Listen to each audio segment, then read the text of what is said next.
네, 이인영 원내대표의 속개 선언으로 더불어민주당 제192차 최고위원회의를 속개하겠습니다. 예, 192차 최고위원회의를 속회합니다. 이인영 원내대표의 발언이 있겠습니다. 주말에 집중 논의를 거치면서 4+1 협상에 진전이 있습니다. 이제 마지막 한 고개만 남았습니다. 오늘 안으로 합의안을 만들어 빠른 시일 안에 본회의에 상정할 수 있도록 해보겠습니다. 자유한국당에게도 마지막으로 대타협을 요구합니다. 자유한국당에서 선거법 협상에 참여할 수 있기를 촉구합니다. 지금 4+1에서 논의하고 있는 안은 자유한국당 내에서도 비공식적으로 검토했던 안과 크게 다르지 않은 것으로 보여집니다. 자유한국당이 연동형 비례대표제의 입법 취지만 동의한다면 충분히 대승적 합의를 이룰 수 있다고 생각합니다. 더 이상 자유한국당이 농성하고 반대할 명분도 적어 보입니다. 우리는 선거법만큼은 여야 합의 처리를 추구해 왔습니다. 국민에게 반가운 성탄 선물을 드릴 수 있도록 협상에 참여하시고 함께 합의 도출을 위해 노력할 수 있도록 결단을 요청합니다. 민생을 위한 원포인트 본회의에도 참여해 주십시오. 이제 민생 법안 처리를 더는 미룰 수 없습니다. 오늘 3당 교섭단체 대표 회동에서 민생 법안 처리를 위한 본회의에 합의할 수 있기를 기대합니다. 민생 본회의를 여는데 조건이 따로 있을 수 없습니다. 비쟁점 민생 법안을 처리하는 것은 자유한국당이 권리가 아니라 의무라는 점을 말씀드립니다. 쟁점도 없는 민생 법안을 끝도 없이 볼모로 잡아둘 수는 없습니다. 정치 공방 때문에 국민이 왜 피해를 입어야 하는지 또 아무도 이해할 수 없습니다. 본회의를 열고 민생 법안, 예산 부수 법안을 처리하면서 선거법 협상도 진척시켜서 오늘을 대타협의 슈퍼데이로 만들 수 있기를 희망합니다. 자유한국당만 결단하면 충분히 가능한 일인 만큼 자유한국당의 합리적인 판단을 기대합니다. 자유한국당의 일탈이 많은 사람들을 걱정하게 하고 있습니다. 황교안 대표는 이제 극우 아스팔트 우파와의 인연을 끊어야 합니다. 입에 담지 못할 포관을 쏟아내는 보수 유튜버에 대한 옹호도 이제 걷어들여 주시길 바랍니다. 황교안 대표는 의회 정치로 복귀하셔야 합니다. 자유한국당의 극우 정당화 경향은 우리 정치의 큰 불행이기 때문입니다. 자유한국당 내에서 비전 하나 제시 못하고 극우 소리 들어가며 어찌 지지를 호소할 수 있단 말인가. 이쯤 되면 시험 운영할 만큼 했다. 브레이크 걸 때가 됐다. 과연 이게 시대 정신에 맞는 길인지 묻지 않을 수 없다.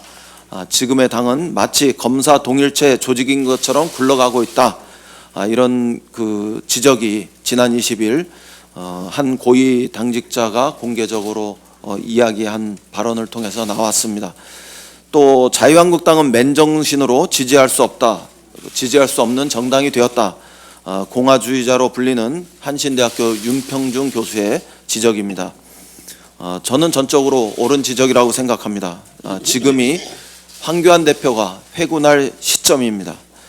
선거법도 공수처 설치도 충분히 의회에서 토론할 수 있는 사안입니다.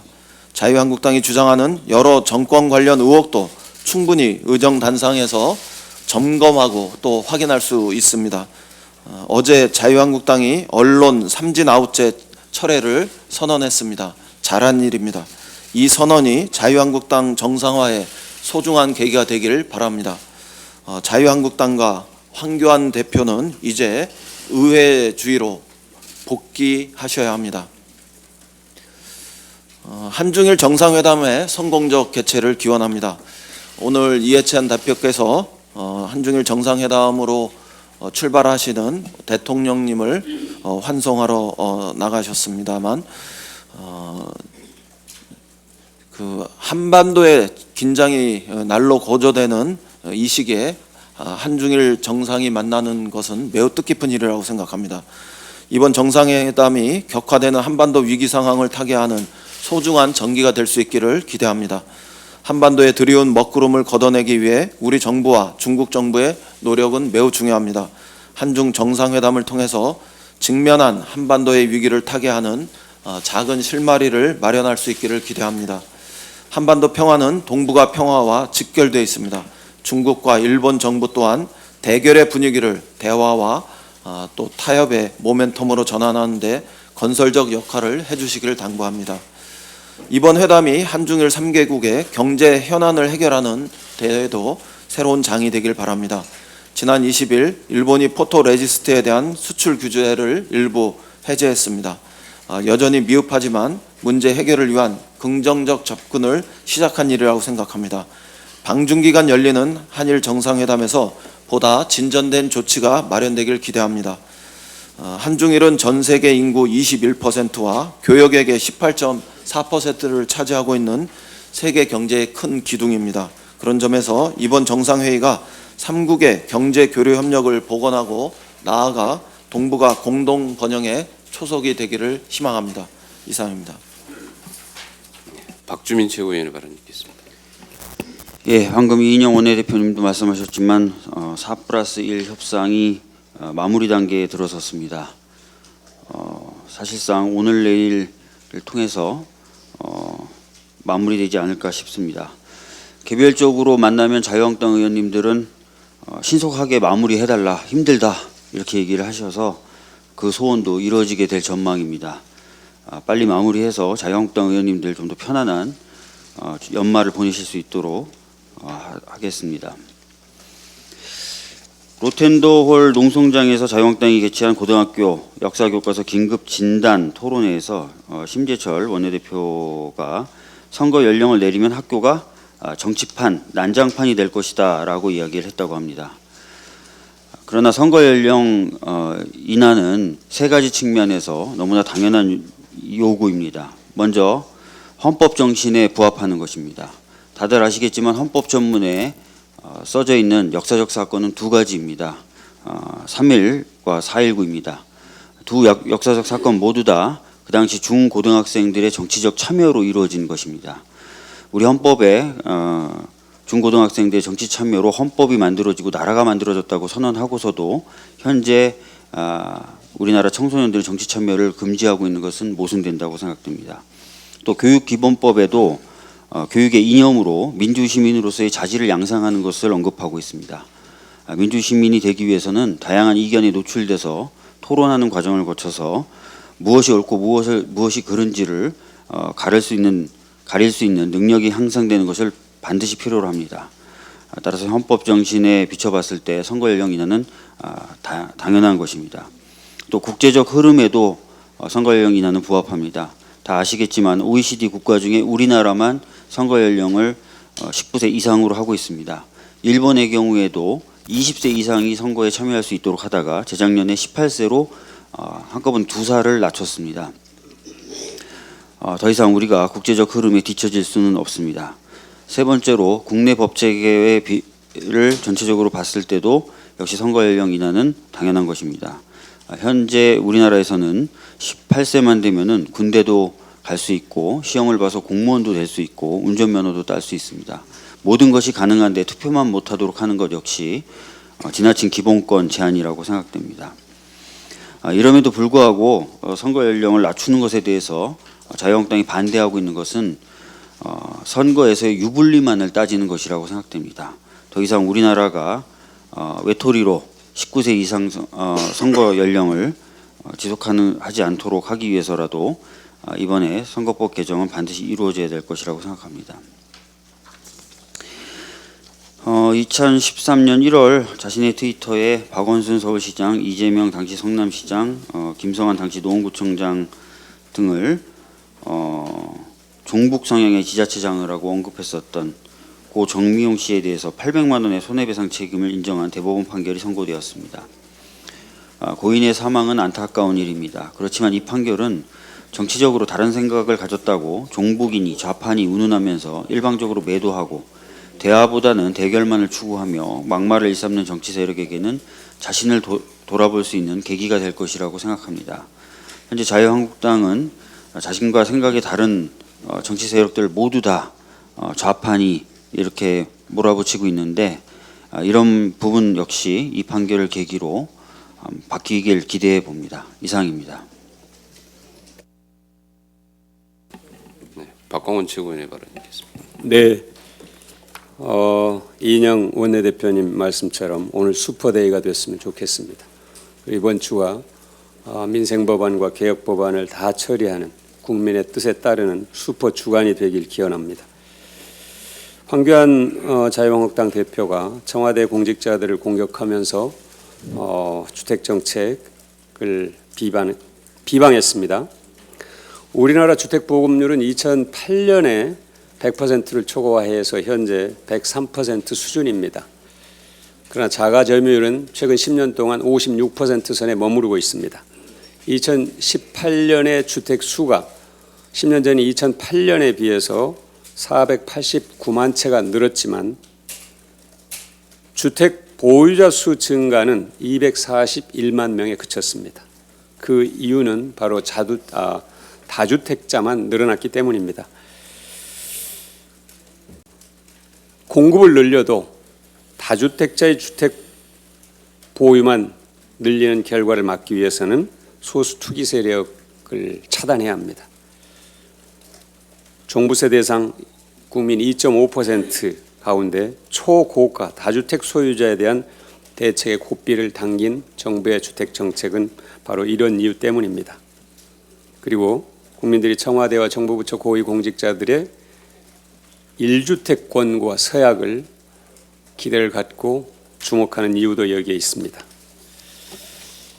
황교안 대표가 말씀드린 것처럼 청와대 공직자들을 공격해서 부동산 대책을 과거로 돌리거나 또는 무력화하려 할 것이 아니라 자신이 총리로 재직했던 시절 발생했던 가계부채 문제, 부동산 정책 실패부터 아주 냉정하게 한번 돌아보는 계기로 삼기를 바랍니다. 우리 의원실에서 자유한국당 의원들의 주택 보유 현황을 전수조사했습니다. 절반 이상 56명이 다주택자로 나타났습니다. 이분들의 주택 가격을 2016년과 19년 재산 신고한 신고액을 기준으로 분석했더니 20%가 늘었습니다. 시세가 아닌 신고액만입니다. 이 통계로 자유한국당을 비판하려는 것이 아닙니다. 이 비정상적 상황을 정부를 비판하는 데 악용할 것이 아니라 부동산 시장 정상화를 위한 각성의 계기로 삼고 함께 힘을 모아야 한다는 것입니다. 언론에도 당부를 드립니다. 부동산 시세를 경마 중계 보도하듯이 해서는 안 될 것입니다. 정치는 갈등을 해소하고 문제를 해결하는 방향으로 가야 됩니다. 그러나 황교안 대표는 문제를 더욱 악화시키고 갈등을 증폭시키는 방향으로만 가고 있습니다. 잘못된 길입니다. 건전한 상식 위에서 건강한 대안을 제시하는 자리로 돌아오시기 바랍니다. 또 색깔론입니다. 고등학교 교과서에 종북 낙인을 찍고 선거 연령을 18살로 낮추면 안 된다는 논리로까지 연결짓고 있습니다. 자유한국당은 고등학생들의 민주적 정치의식을 따라가지 못하는 것 같습니다. 우리나라 민주주의 역사는 학생을 빼고는 얘기할 수 없습니다. 자유한국당의 전신인 자유당 이승만 정권 독재를 무너뜨린 4.19 혁명도 2.28 대구 학생의거 또 마산 학생의거가 기초가 됐습니다. 그리고 6월 민주항쟁 또 최근에 촛불혁명까지 학생들은 늘 민주주의를 지키기 위한 현장에 있었습니다. OECD 35개 나라 가운데 선거권을 19살 때부터 주는 나라는 우리나라가 딱 하나입니다. 납세 국방 의무는 지게 하면서 선거권은 1년 뒤에나 주겠다는 이 부정의한 상황을 고등학생들은 용납하지 않습니다. 권력을 유지하기 위해 악용한 지독하고 야비한 색깔론을 이 고등학교 애까지 더 씌우려는 자유한국당 행태를 국민들이 용납하지 않을 것입니다. 한반도 평화 프로세스는 한반도를 위해서뿐만이 아니라 미국, 중국, 일본을 위해서도 꼭 필요합니다. 가야 할 길입니다. 문재인 대통령이 오늘 중국과 일본 정상들과 정상회담을 갖습니다. 한반도 평화 프로세스를 위해서 큰 도움이 되길 바랍니다. 이상입니다. 네, 서른 최고위원의 발언 있겠습니다. 황교안 자유한국당 대표가 고교 역사 교과서를 두고 좌파 정당 당원 교제라는 막말을 쏟아냈습니다.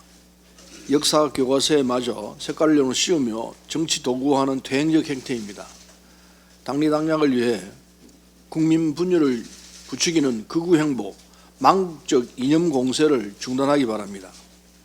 엊그제 정광훈 목사가 광화문 집회에서 5.16 군사 쿠데타를 옹호하면서 우리 군을 향해 대통령을 체포하라는 막말을 했습니다. 더 큰 문제는 이 자리에 참석한 안상수 자유한국당 의원이 정광훈 목사가 구속되면 정권이 망할 것이라며 전 목사를 옹호하고 나선 것입니다. 황교안 대표는 전 목사와 함께 만세 삼창도 외친 바 있는데 헌법 질서를 수호해야 할 공당이 극우적 행보, 망국적 이념 공세를 하면서 괴물을 키워내고 있는 것입니다. 자유한국당은 이성을 되찾기 바랍니다. 옛 광주교도소 무연고자 공동묘지에서 신원미상 6월 40여 구가 발견됐습니다. 옛 광주교도소는 5.18 사적지 22호로 군인들이 시민들을 학살한 후 안매장한 것으로 추정되는 장소입니다. 5.18 관련성을 배제할 수 없는 만큼 정부는 신속하게 6월 신원 확인 작업을 진행해 진실을 규명해야 할 것입니다.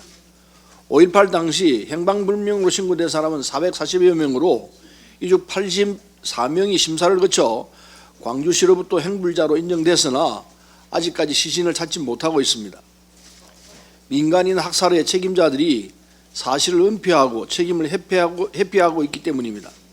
한꺼번에 수백 명이 실종된 사건은 대한민국 건국 이래 단일 사건으로는 최대 실종 사건이라고 할 수 있습니다. 69년 전 한국전쟁 전사자 유해도 발굴돼 가족의 품으로 돌아가고 있는데 5.18 행불자 유해는 발굴도 못하고 민간인 학살의 최고 책임자들이 축배를 드는 역사의 비극은 끝내야 합니다. 내년이면 광주민주화운동 40주년을 맞습니다. 조속히 5.18 진상조사위원회를 출범시켜서 5.18의 진상을 규명하고 책임자 처벌을 통해 역사의 정의를 바로 세워야 할 것입니다. 김혜영 최고위원의 발언 있겠습니다. 2019년을 불과 일주일 남짓 남겨놓고 있습니다. 예산 부수 법안이 아직 처리되지 못하고 있습니다. 자유한국당은 하루빨리 장애 집회에서 국회로 돌아와 예산 부수 법안과 민생 법안 처리에 협조해야 할 것입니다. 국회의원의 기본적 책무입니다. 지난 금요일 국방부는 국방개혁 2.0 성과평가를 발표하고 내년도 국방정책을 점검하는 시간을 가졌습니다. 우리 군에서는 병사 봉급 인상 원격 강화, 군 의료 시스템 개선, 병사 단체 실손 보험 등을 추진하고 있습니다. 더불어민주당에서는 청년들이 안전하게 군 복무를 마치고 군 복무 기간 중 자기 개발에 도움이 될 수 있는 병역 문화를 지속적으로 추진해 가겠습니다. 또한 군사기술 첨단화를 통해 강한 군대를 만들어 가겠습니다. 오늘부터 한중일 정상회담이 개최됩니다. 북미 간 긴장이 고조되고 있는 가운데 열리는 이번 회담에서 한반도 평화에 도움이 되는 해법이 도출되기를 기대합니다.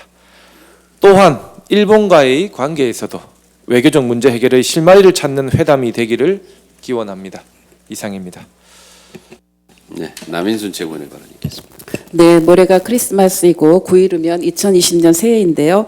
예산 부수 법안과 민생 법안을 조속히 처리를 해야 됩니다. 더불어민주당에서는 세법 개정안 등 예산 부수 법안을 비롯해서 일본 수출 규제 대응을 위한 소재 부품 장비 특별법, 포항지진 피해 지원법, 청년기본법, 재헌입법 등 비쟁점 민생 법안 우선 처리를 제안한 바가 있습니다. 예산 부수 법안이 연내 처리되지 않으면 새해 세입 세출 예산 편성에 어려움을 겪게 될 수도 있습니다. 각종 민생 개혁 법안 처리가 지연되면서 국회가 경제 회생과 민생 안정의 발목을 잡는다는 비판적 목소리가 높아지고 있습니다. 싸울 때 싸우더라도 국회의 본업을 망각해서는 안 됩니다. 자유한국당은 거리 정치를 당장 중단하시고 이제 얼마 남지 않은 2019년 국회에서 민생 법안과 예산 부수 법안 처리에 협조하실 것을 다시 한번 당부를 드립니다. 네, 지금 어제 자유한국당 심재철 원내대표가 선거 연령을 18세로 내리면 학교가 정치판 난장판이 될 것이라고 주장을 했는데요. 정말 세계적인 흐름을 모르는 정치 꼰대 같은 발언입니다. OECD 국가의 그 학교들 같은 경우에는 대부분 18세 이하로 다 18세 이상으로 다 돼 있고요. 오스트리아는 선거권 연령이 16세이고 미국이나 영국, 프랑스, 호주 등 32개국의 선거권 연령이 18세입니다. 이런 나라들이 학교가 난장판이 됐나요? 그렇지 않죠. 이런 세계적인 추세를 따라가지 못하는 그런 정치 꼰대 행위 당장 중단하시기 바랍니다. 이상입니다. 네, 이수진 최고위원의 발언 있겠습니다. 자유한국당은 20대 국회 내내 국회의 기능을 마비시켰습니다. 보이콧과 필리버스터를 악용하고 폭력이 난무한 장애투쟁으로 민생 법안과 예산 부수 법안을 외면해 왔습니다. 민생과 예수 부수 법안만이라도 반드시 연내에 처리되어야 합니다. 국민이 지쳤습니다. 더 이상 자유한국당의 당리 당략을 위한 행동이 국민들에게 피해로 돌아가면 안 될 것입니다. 유럽연합이 자유무역협정 FTA를 맺은 70여 개국 가운데 노동조건 위반을 이유로 전문가 패널을 구성하고 곧 조사에 들어갑니다. 유럽연합이 문제 삼은 것은 ILO 핵심 협약 8개 조항 가운데 결사의 자유와 관련된 협약 87호, 89호와 강제노동 금지를 담은 협약 29호, 105호 4개 조항입니다.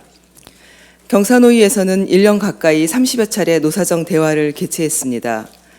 정부는 이를 바탕으로 만든 입법안과 비준 동의안을 올해 정기국회에서 처리할 계획이었으나 이마저도 자유한국당이 시기상조라고 제기하여 발이 묶이고 말았습니다. 유럽연합의 패널 조사는 피할 수 없습니다. 하지만 전문가 패널들에게 ILO 핵심 협약을 위한 노사정 대화, 관련 법 개정안 제출 등 협약 비준을 위한 노력들을 계속적으로 기울여야 할 것입니다. 이상입니다. 네, 이영석 최고위원의 발언 있겠습니다. 예, 서른 최고위원님의 지적도 있었습니다만 지난 금요일 법무부는 옛 광주교도소 부지에서 신원 미상의 유골 40여구를 발견했다고 발표했습니다. 옛 광주교도소 부지는 80년 5.18 당시 공수 3여단과 24단 병력이 주둔했던 곳으로 계엄군과 시민군의 총격이 벌어져서 민간인 수십 명이 희생됐던 곳입니다. 특히 이후 인근에서는 안매장 시신 11구가 발견되면서 이 광주교도소 부지와 화순 너릿재는 그동안 꾸준히 안매장 지역으로 의심 지역으로 지목되었던 곳입니다.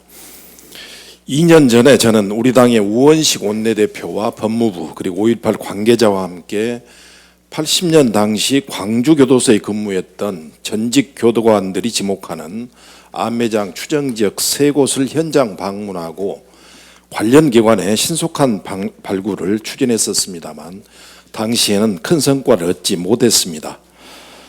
80년 5.18 당시 항쟁 기간 동안 행방불명된 것으로 신고된 실종자는 무려 448명에 달합니다. 이 가운데 정부의 심사를 통해서 행불자로 인정된 84명을 제외한 나머지 행불자들은 대개 당시 계엄군에 의해서 살해된 뒤 안매장된 것으로 그렇게 추정되고 있습니다. 법무부 등 관련 기관들은 발견된 유골들에 대한 신속하고 정밀한 감식을 통해서 5.18 민주화운동 희생자에 대한 안매장 등 관련 연관성에 대해 철저한 조사를 촉구합니다. 이상입니다. 네, 이상 모두 발언을 마치고 회의를 비공개로 전환하겠습니다.